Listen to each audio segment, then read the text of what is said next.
हरे कृष्णा। आप सब भक्तों को मेरी आवाज़ साफ साफ आ रही है।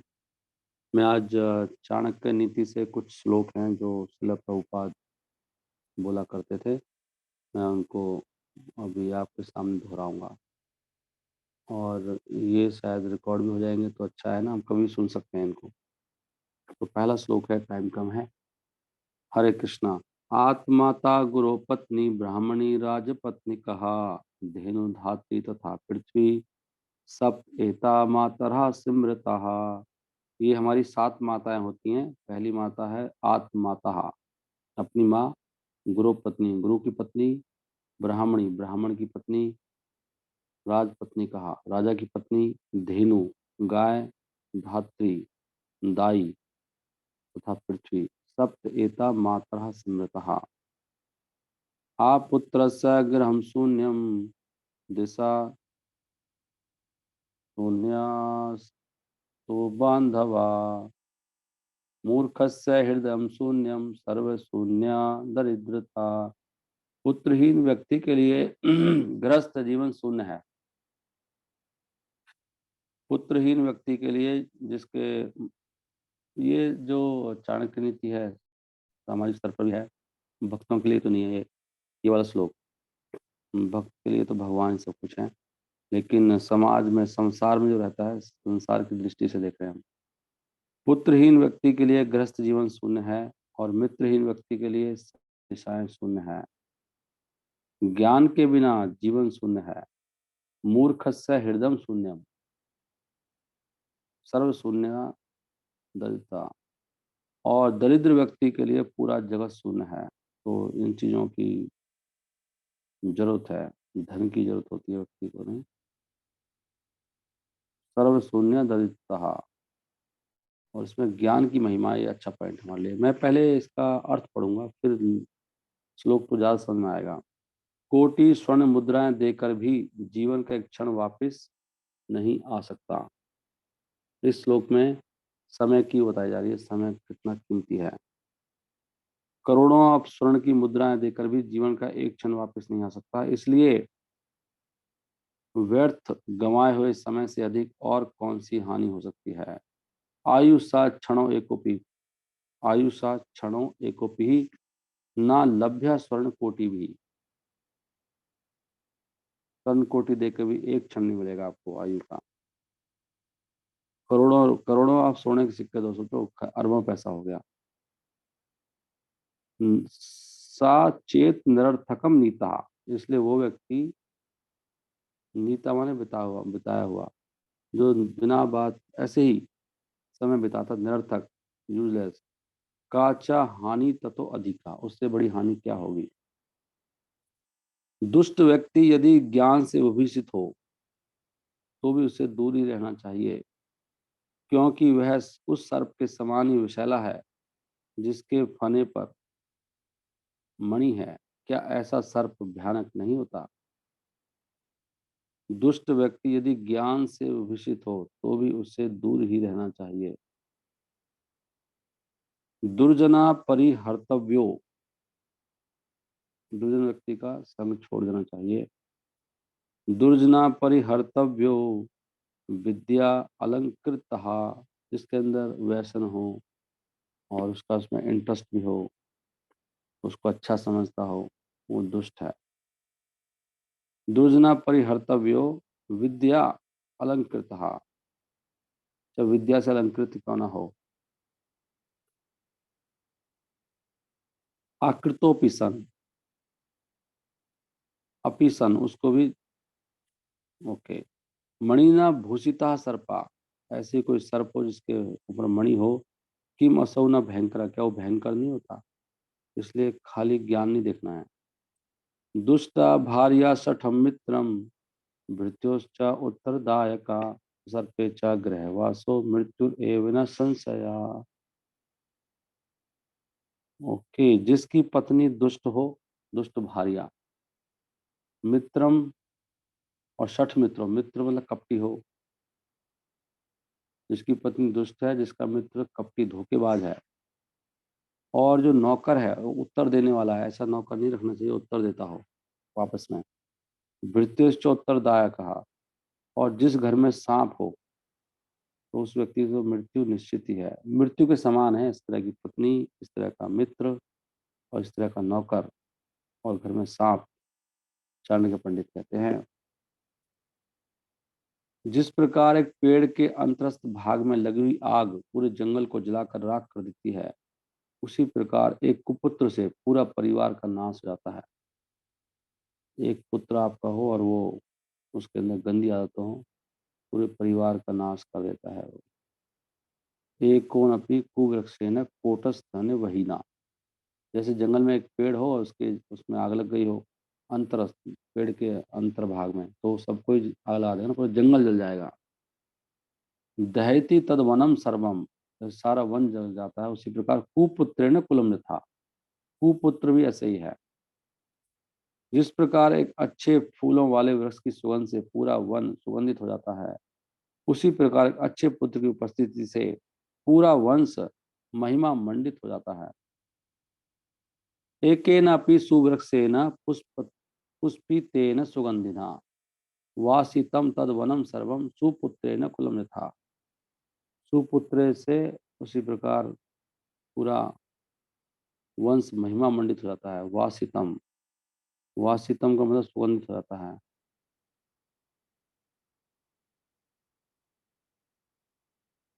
आगे, ऐसे पुत्र से क्या लाभ जो न तो विद्वान है न भगवान का भक्त। इसलिए कम से कम संतान विद्वान या भक्त तो होना ही चाहिए। ऐसा पुत्र उस कानी आंख के समान है जो केवल पीड़ा तो पहुंचाती है किंतु देखने में सहायता नहीं करती। विद्वान का मतलब है जैसे शास्त्रों का ज्ञान हो। ये नहीं है कि हमें पीएचडी और सीए और ये डॉक्टर और इंजीनियरिंग जो करा दिया तो बहुत अच्छा काम कर दिया। विद्वान उसको बोलते हैं। वो तो अविद्या है। अविद्या रे जाल तुम्हारे भजन में बाधा, जड़ विद्या यत तुम्हारे भजन में बाधा। भक्तिनाथ ठाकुर कहते हैं असली विद्या है गीता का ज्ञान होना चाहिए बच्चों को, तो भगवान का भक्त होना चाहिए। को अर्थ पुत्रेण जाते न यो न विद्वान न धार्मिका, न विद्वान है न धार्मिक है। काणे न चक्षुषा की व चक्षु पीड़े व केवलम केवलम। काणे न चक्षुषा, जैसे काणी आंख हो, क्या खाली वो पीड़ा देती है, ना वो देख सकते हैं उसे, केवल पीड़ा देती है वो। काणे के समान है जिसको न विद्वान है पुत्र और न ही धार्मिक है। आगे कहते हैं मातृवत परदारेशु परद्रवेशु लोसु। कौन है वास्तव में विद्वान? पंडित किसको मानना चाहिए? जो दूसरे की स्त्री को माँ के समान देखता है। मातृवत, खाली कोरे ज्ञान से कोई विद्वान नहीं होता है। यहाँ पे प्रैक्टिकल बता रहे हैं कौन है ज्ञानी। पर स्त्री को माँ के समान देखना, दूसरे के धन को मिट्टी के समान देखना, दूसरे का धन मेरा नहीं है, और सभी को अपने समान देखना, जैसे अपने साथ व्यवहार करता है, चाहता है, अपना सम्मान चाहता है, सबका सम्मान भी करना चाहिए उसी प्रकार, और सबका भला करना चाहिए। अपना भला चाहते हैं ना हम, वो वास्तव में ज्ञानी है। इसलिए दूसरों का कल्याण करता है वही ज्ञानी है। तो उसे ज्ञान किस लिए बताओ। अपने पुत्र की 5 वर्ष की आयु तक उसका पालन करना चाहिए, लालन लाड करना चाहिए जब बच्चा 5 साल तक हो। और 5 साल से जैसे बड़ा हो बच्चा, और अगले 10 साल तक उसको खूब डांटना चाहिए। और जब पुत्र 16 वर्ष की आयु में पहुंच जाए तब उसके साथ मित्रवत व्यवहार करना चाहिए। जब बच्चे बड़े हो जाए तो उनको मित्र बनाना चाहिए। चाणक्य पंडित की सलाह। ये सारे श्लोक चाणक्य पंडित का नाम है लेकिन सारे ग्रंथों से लिए गए हैं। ये ऐसे बाहर से नहीं है। चाणक्य पंडित ब्राह्मण थे, वो बिना ग्रंथ के कुछ कह नहीं सकते। ये सब शास्त्रों से ही हैं। लालियेत 5 वर्षाणि 10 वर्षाणि ताड़येत प्राप्तेस्तु 16 वर्षे पुत्र मित्रवत आचरेत। मित्र की तरह उसके आचरण करना चाहिए जब बच्चा 16 साल का हो जाए। लालने बहवो दोषा ताड़ने बहवो गुना तस्मात् पुत्रम च शिष्यम च ताड़येत ऋतु लालियेत। लाड करने से बिगड़ते हैं, लाड दुलार से विद्यार्थी में अनेक दोष विकसित होते हैं। लालने बहवो दोषा ताड़ने बहवो गुना, और जितना डांटेंगे उतना ज़्यादा गुण आएंगे। तस्मात् पुत्रम च शिष्यम च ताड़येत्र तुलालियेत। इसलिए पुत्र को और शिष्य को हमेशा डांटते रहना चाहिए, उसको लाड नहीं करना चाहिए। कई बार हम आशा करते हैं कि हमें डांटते क्यों हैं, लेकिन यहाँ लिखा है डांटने से गुण आते हैं, बिना डांटे कुछ करके नहीं दोगे आप। तस्मात् पुत्रम च शिष्यम च ताड़येत्र ना तो लालियेत। ताड़येत करना चाहिए, लालियेत नहीं करना चाहिए। यदि किसी के घर पर अपनी माता नहीं है और जिसकी पत्नी कठोर वचन बोलने वाली है, तो उसे घर छोड़कर जंगल चले जाना चाहिए, क्योंकि उसके लिए जंगल तथा घर में कोई अंतर नहीं होता। अब इनका प्रैक्टिकल कैसे करना है वो गुरु से पूछे करना चाहिए, पहला नियम ये है। इसलिए कुछ भी पढ़ के उसको एक्शन नहीं लेना चाहिए, गुरु उसकी गाइडेंस में करना चाहिए, कुछ भी करना है। गुरु बताएँगे आपको क्या करना है। जैसे यहाँ तो लेकर घर छोड़ के चले जाओ, लेकिन कैसे छोड़ के जाना है वो गुरु बताएँगे। माता यस्य गृहे नास्ति, जिसके घर में माता नहीं है, भार्या च अप्रिय वादिनी, और भार्या प्रिय वचन नहीं बोलती है। अरण्यम तेन गंतव्यम, उसको अरण्य को जाना चाहिए। यथा अरण्यम तथा गृहम, जैसा वन जैसा घर, बात एक ही है। जैसा घर है ऐसे ही वन है उसके लिए, घर में भी कुछ नहीं है उसके लिए नहीं। मूर्खा यत्र न पूज्यन्ते धान्यम यत्र सुसंचितम, जहाँ पे मूर्खों की पूजा नहीं होती। ये बहुत अच्छा गुण है कि मूर्खों को सम्मान मत दीजिए। कोई मूर्ख है आपके घर पर आकर मूर्खतापंथी कर रहा नहीं, या आप किसी की बात सुननी क्यों है, मूर्खों की बात मत सुनो। यहाँ पे कह रहे हैं जहाँ पे मूर्खों की पूजा नहीं होती है, और मूर्खम यत्र न पूज्यन्ते धान्यम यत्र सुसंचितम, और धन का संचन बहुत सावधानी पूर्वक किया जाता है। दाम्पत्य कलहो नास्ति, जिस घर में पति पत्नी झगड़ा नहीं करते, तत्र श्री स्वयं आगता, वहां पे लक्ष्मी स्वयं आ जाती है। दाम्पत्य कलहो नास्ति तत्र श्री स्वयं आगता, वहां पे स्वयं लक्ष्मी आती है। इसलिए हमें इसका उल्टा भी है नहीं, कि जहाँ पे भगवान के भक्तों की पूजा होती है, मतलब मूर्खों की पूजा नहीं होती, मतलब भक्तों की पूजा होती है, और जहाँ पर धन भगवान की सेवा में लगाया जाता है, और जहाँ पे पति पत्नी भगवान की सेवा में लगे रहते हैं, वहाँ पे लक्ष्मी का निवास होता है। कम से कम एक तो करे, और दूसरा नहीं कर रहा तो पति पत्नी में से, तो वहाँ पर लक्ष्मी का निवास होगा ही होगा। यहाँ पे लिखा है तत्र श्री स्वयं आगता, स्वयं आ जाएगी लक्ष्मी। आगे लिखते हैं विष में से भी अमृत प्राप्त किया जा सकता है, गंदे स्थान से सोना स्वीकार किया जा सकता है। सोना मतलब स्वर्ण। और निम्न जात व्यक्ति से ज्ञान प्राप्त किया जा सकता है। जिसको ज्ञान है, चाहे वो किसी भी चूड़ा क्यों ना हो, कोई भी कास्ट क्यों ना हो, निम्न परिवार में जन्मा हो, उससे भी ज्ञान ले लेना चाहिए। ज्ञान कहीं से भी लेना चाहिए अगर बात शास्त्रों की है तो। और गुणवान पत्नी भी हल्के कुल से ग्रहण की जा सकती है। कोई नीचे खानदान में अच्छी गुणवान लड़की हो, उसको भी ग्रहण कर लेना चाहिए। ये नहीं हमारे मैच के नहीं है, अमीर हैं गरीब हैं, ये नहीं देखना चाहिए। गुणवान लिखा है, चाणक्य पंडित कहते हैं गुणवान पत्नी भी हल्के कुल से ग्रहण की जा सकती है। विषाद अपि अमृतम ग्राह्यम, विष से ज्यादा अधिक क्या है, अमृत, सॉरी, विष में से भी अमृत प्राप्त किया जा सकता है। अमेध्याद अपि कांचनम, और सोना कहाँ से ले सकते हैं आप, गंदे स्थान से। अमेध्या, अमेध्या मतलब अशुद्ध स्थान से। कांचनम नीचात अपि उत्तमम ज्ञानम, कोई नीच कुल में जन्मा है, नीचात अपि उत्तमम ज्ञानम, वहां से भी हम उत्तम ज्ञान ले सकते हैं। और स्त्री रत्नम दुष्कुलादपि, कोई दुष्कुल में है स्त्री, दुष्कुल लिखा है मतलब अच्छा कुल नहीं है उसका, लेकिन कोई गुणवान बच्चा है वहां पर, तो उसको वहां से स्वीकार कर लेना चाहिए। आगे पति पत्नी झगड़ा कैसा होता है इसके बारे में लिखते हैं चाणक्य पंडित जी। ऋषि श्राद्धे अजा युद्धो युद्धे प्रभाते मेघ गर्जने, ऋषियों के श्राद्ध में और बकरियों के युद्ध में, और सुबह प्रभाते मेघ गर्जने, सुबह सुबह की मेघ की गर्जना में, जैसे पानी नहीं होता है, और बकरियों की लड़ाई कोई लड़ाई नहीं होती, वो एक सेकंड के बाद ही ऐसे बैठी रहेंगी जैसे कोई लड़ाई नहीं आज तक।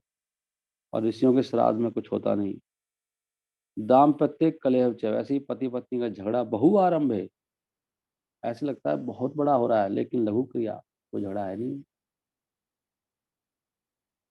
उसमें कुछ होता नहीं है, लघु क्रिया, बहु आरंभे परंतु उनमें वास्तविक क्रिया थोड़ी होती है। एक्चुअल में झगड़ा होता ही नहीं है, पॉइंट ये है कहने का। तो ये सब मूर्खों के कारण ये पति झगड़े डिवोर्स तक पहुँच जाते हैं। नहीं, कोई-कोई ऐसा केस हो भी सकता है, ऐसी बात नहीं है। लेकिन अक्सर तो बेवकूफ़ी के कारण होते हैं। ख़ासकर जहाँ पे लड़की के मायके वाले इन्वॉल्व हो जाते हैं, हमारी लड़की को तो सारा काम खराब रहता है वहीं पर। हरे कृष्णा, कृष्णा कृष्णा, हरे हरे, हरे राम, राम राम, हरे हरे। सर्प को दूध पिलाने से उसका केवल विष बढ़ता है। उसी प्रकार मूर्ख को किया हुआ उपदेश केवल उसका प्रकोप बढ़ाता है, उसे शांत नहीं करता। जितना मूर्ख व्यक्ति होगा, कथा सुन के भी उसको गुस्सा आएगा नहीं। मुझे सुना रहे हैं, मुझे सुना रहे हैं, ये मूर्ख की पहचान है।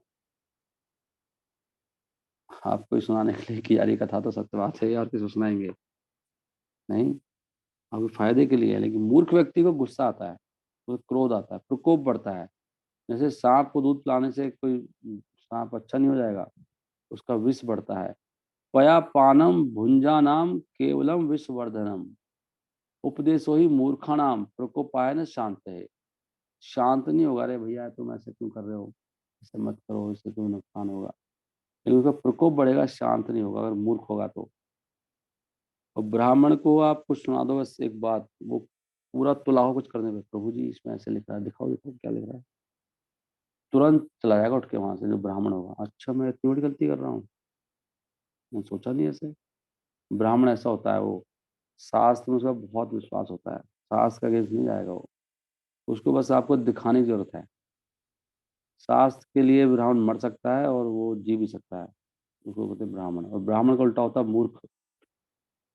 मूर्ख व्यक्ति किसी की बात, मूर्ख का एक खास लक्षण होता है, ज़िद्दी होता है मूर्ख, सुनता नहीं किसी की बात। उच्च कुल में जन्मे व्यक्ति रूप और यौवन से संपन्न होकर भी यदि विद्या से रहित होंगे तो शोभा नहीं देते। जिस प्रकार किंसुक वृक्ष के फूल सुंदर होकर भी गंधहीन होते हैं। सबसे बड़ा वास्तव में रूप गुण कौन है? जिसमें विद्या होती है। विद्या सर्वत्र पूज्यते, नहीं, विद्या की सर्वत्र पूजा होती है। इसलिए ज्ञान लेना चाहिए, हमें ज्ञान बढ़ाना चाहिए। यहाँ पे लिखे हैं, अगर आपका सुंदर रूप है और आप बहुत अच्छे जवान हैं, बहुत कहते हैं बहुत ही सुंदर है आपकी पर्सनैलिटी, लेकिन आप में विद्या नहीं है तो आप बेकार हैं, सूअर के समान है। जैसे कि किंसुक वृक्ष होता है, उसके फूल बहुत सुंदर होते हैं, लेकिन उनमें सुगंध नहीं होती तो कोई उनको यूज़ नहीं करता है। रूप यौवन संपन्ना विशाल कुल संभवा, विद्याहीन न शोभयन्ते। जो विद्याहीन है उसमें शोभा नहीं होती। निर्गंधा किंसुक यथा। सर्प और दुष्ट पुरुष दोनों ही क्रूर होते हैं, लेकिन दोनों में से कौन ज़्यादा क्रूर है? साँप या दुष्ट पुरुष? परंतु उन दोनों में से दुष्ट पुरुष सर्प से भी अधिक क्रूर होता है, क्योंकि सर्प मंत्र और औषधि से नियंत्रण में आ सकता है, परंतु दुष्ट पुरुष का नियंत्रण कैसे किया जाए? सर्पा क्रूरा खला क्रूरा, सर्पात क्रूर तरा खला। सर्प से ज़्यादा जो खल पुरुष है, वो ज़्यादा क्रूर है, दुष्ट व्यक्ति। साँप इतना खतरनाक नहीं जितना अभक्त खतरनाक है। हम सोचते नहीं थोड़ा बात कर रहा था उससे, वो ऐसे कह रहा था, ऐसे कह रही थी। नहीं, लेकिन यहाँ पे लिखा है वो साँप के साथ बैठे थे, साँप साँप से समान डरना चाहिए। तभी महाप्रभु कहते हैं मैं इतना डरता हूँ उससे, राजा से, मैं राजा के दर्शन नहीं करूँगा। हम अभी भक्त नहीं बने वास्तव में, हम किसी का भी संग कर लेते हैं। और वैसी स्त्री के बारे में कहते हैं महाप्रभु कि मैं लकड़ी की स्त्री से भी डरता हूँ, दूर से, डरना चाहिए, हम नहीं डरते। मंत्र औषधि वसा सर्पा, सर्प को तो आप वश में कर सकते हैं, मंत्र से और औषधि से। खला केन निवार्यते, लेकिन दुष्ट पुरुष को कैसे कंट्रोल करोगे? दुष्ट है वो। पृथ्वी का आभूषण राजा है, पृथ्वी को शोभायमान देती है। राजा बैठा हो, अच्छा राजा, ये तो उस पृथ्वी की क्या वैल्यू है? वहाँ पे दुष्ट पुरुष आ जाएँगे और पृथ्वी पे सारे अत्याचार होंगे, पाप होंगे, चोर-उचक्के सब हो जाएँगे।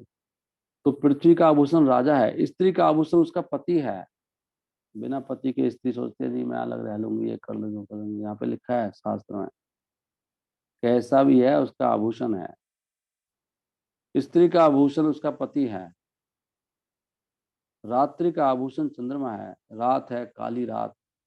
चंद्रमा तो कितनी सुहानी लगती है, पूरा चंद्रमा निकला हुआ है। और विद्या सबका आभूषण है। देखो कितना ऊंची बात लिखी है, विद्या की कितनी वैल्यू है। विद्या सर्वस्व भूषणम, पृथ्वी भूषणम राजा, नारी नाम भूषणम पति। सर्वरी भूषणम, सर्वरी मतलब रात्रि का आभूषण चंद्रो, सर्वरी भूषणम चंद्रो, विद्या सर्वस्व भूषणम, विद्या सबका भूषण है। आभूषण गहना, गहने नहीं है आपके पास, ये गहना ही गहना है, ये गहना ले लो। दुर्जन लोगों का संग त्याग दो, संत पुरुषों का संग करो, दिन रात पुण्य कार्य में लगे रहो, और इस भौतिक जगत के अनित्य स्वरूप का नित्य सिमरण करो। बहुत ऊंचा श्लोक है। हर पल सिमरण करना चाहिए। ये संसार अनित्य है, यहाँ पे हम हमेशा रहने वाले नहीं है। ये याद रखेंगे तो एकदम व्यक्ति बिल्कुल उसका मन शांत रहेगा। अनित्य है ये। त्यज दुर्जन संसर्गम, त्यज दुर्जन संसर्गम। जो दुष्ट कौन है? जो भक्त नहीं, वो दुष्ट है वो सब। जो भी भक्त नहीं भगवान का पहचान है। अच्छा व्यक्ति होगा भगवान का भक्त बन जाएगा, भगवान का भक्त नहीं दुष्ट है। ऐसे पुरुष का संग त्याग दो। त्यज दुर्जन संसर्गम, भज साधु समागमम, साधु समागम का संग करो। कुरु पुण्यम अहोरात्रम, कुरु पुण्यम, पुण्य करो अहोरात्र, दिन में और रात में। सारे दिन रात पुण्य करते रहो, यही जीवन का फल है अगले जन्म के लिए। और सिमर नित्यम अनित्यतः, नित्य सिमरण करोगे, अनित्य है संसार। एकोपि गुणवान पुत्रो निर्गुणेन सतेन किम, एकश्चंद्रो तमोहंति न च तारा सहस्रसा। एक गुणवान पुत्र हो तो वही काफी है, और जिसमें गुण ना हो तो 100 पुत्र भी बेकार हैं। एक चंद्रमा पूरी रात्रि का अंधकार को हर लेता है, बाकी हजारों तारों से कुछ नहीं होता। एक चंद्रमा चाहिए। एक चंद्रमा तमोहंती नैचे तारा सहस्रशः, विश्वासो नैव कर्तव्या स्त्रीसु राजकुलेषु चहा। चाणक्य पंडित कहते हैं कि स्त्री और राजनीतिक पुरुष पर कभी विश्वास नहीं करना चाहिए। तो ये बुरा मत मानिए, ये स्त्री का स्वभाव होता है, विश्वास के लायक नहीं। भक्त है, वैष्णवी है, तो स्त्री में काउंट नहीं होगी ना वो। तो यहाँ पे लिखा है, अदरवाइज कोई भी स्त्री है उसको विश्वास नहीं कर सकते आप। स्त्री और राजनीतिक, उसका दिमाग पता नहीं कहाँ घूम जाए बिल्कुल, क्या करेगी क्या नहीं करेगी भगवान भी नहीं जानते। इसको बोलते हैं विश्वासो नैव कर्तव्यो स्त्रीसु राजकुलेषु चहा। गृहस्थ जीवन में 4 शत्रु होते हैं।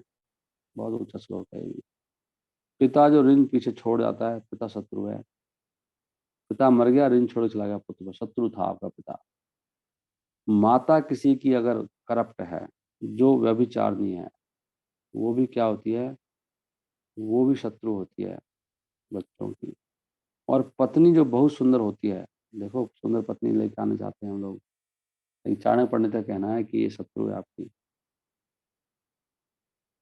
क्योंकि वो माइंड डिस्टर्ब भी रहने का, बहुत डाउट्स होंगे पर बहुत, इसलिए गुणवान पत्नी लेके आना चाहिए, सुंदर पत्नी के लिए नहीं लिख रहे। और सब लोग वो सुंदर देखते हैं, गुण गुण देखते हैं, गुण क्या है इसमें? गुण क्या है? धार्मिक होनी चाहिए, उसका इंटरेस्ट है कि शास्त्र में। गुण मेन यही कि उसका ग्रंथों में सुनने में उसकी श्रद्धा है कि नहीं, वो गुणवान पत्नी है। जो भक्त नहीं है, और ग्रंथ में भगवान नारायण या कृष्ण की भक्त होनी चाहिए, कृष्ण की भक्त है कि नहीं, वो है सुंदर पत्नी। सुंदर वही जो सुंदर काम करे। अंग्रेजी में कहते हैं handsome is that handsome does. हम लोग खाली भाई है वो देखते हैं। और पुत्र जो अज्ञानी होता है, किसी का पुत्र है वो ज्ञानी नहीं है, वो शत्रु है एक्चुअली, वो पुत्र नहीं है। आगे चाणक्य पंडित कहते हैं, मतलब प्रभुपाद कहते हैं चाणक्य नीति से, छठे साठ्यम आचरित, दुष्ट के साथ जो धूर्त है उसके साथ धूर्त सा से व्यवहार करना चाहिए। छठे साठ्यम आचरित, चाणक्य पंडित कहते हैं यदि कोई सठ है, सठ है यानी बहुत धूर्त है, तो आपको भी धूर्त बनना चाहिए उसके साथ। छठे साठ्यम आचरित। इस प्रकार मैंने चाणक्य नीति के वो श्लोक पढ़ डाले। जो प्रभुपाद जी कोट किया करते थे। इस समय पुनः पढ़ता। हरे कृष्णा कृष्णा कृष्णा हरे हरे, हरे राम राम राम हरे हरे। श्रील प्रभुपाद की जय।